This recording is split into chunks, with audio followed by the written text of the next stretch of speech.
sa mga residente sa isang compound sa Las Piñas dahil daw sa nanggagambala sa kanila araw-araw. Maraming malalaking sawang naglabasan matapos ang sunod-sunod na sakuna sa ating bansa. Kaya timakailangan nating maging alisto. Bahid magayatas na lalaking ito, may pinalupot ang malaking sawa na may din dahilan ng pagkasawi nito. Ang nakakita sa lalaki habang tila nakikipaglaban sa kanyang buhay, si Nora. May narinig akong tumumba sa tabi ng bahay namin. Tapos, parang nagpupumiglas. Nung una, hindi ko pa pinansin dahil baka may nag-aaway lang. Lagi kasing may mga nag-aaway na lasing dito sa lugar namin. Kaya nung nawala na yung ingay, dumungaw agad ako sa bintana para malaman kung ano yung nangyayari. Nagulat ako nung may nakita akong lalaki na nakahiga sa gilid ng bahay namin.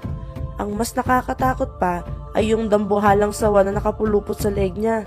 Hindi na gumagalaw yung lalaki, kaya agad ako humingi ng tulong sa kapitbahay namin upang maligtas yung lalaki. Agad sinakluluhan ng mga tao ang lalaking tinuluputan ng malaking sawa. Hindi nila mapwesa matanggalin ito sa leg ng lalaki. Kaya kumuha na sila ng pamalo at pinaghahampas ang sawa. At nung nasigurado nilang patay na ang sawa, doon pa lang nila nilapitan ang biktima. Ayaw talaga umalis ng malaking sawa sa leg ng lalaki. Kapag lalapit kami, lumalaban talaga. Kaya kumuha na kami ng pamalo. Yung isa naming kapitbahay, pinagpapalo yung malaking sawa.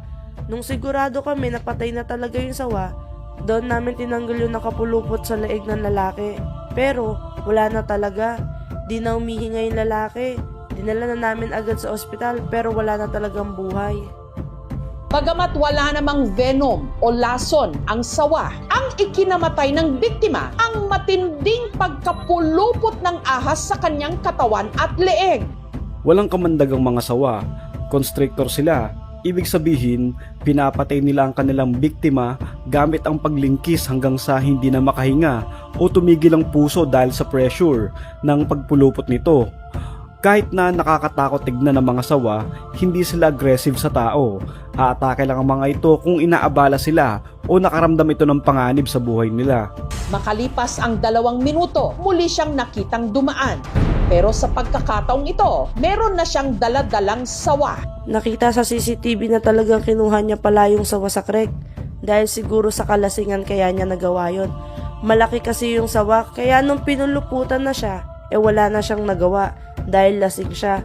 Baka kaya niya hinuli yung ahas para ipakita sa mga kainuman niya, pero di niya alam yun na pala yung tatapos sa buhay niya. Isang maling hawak.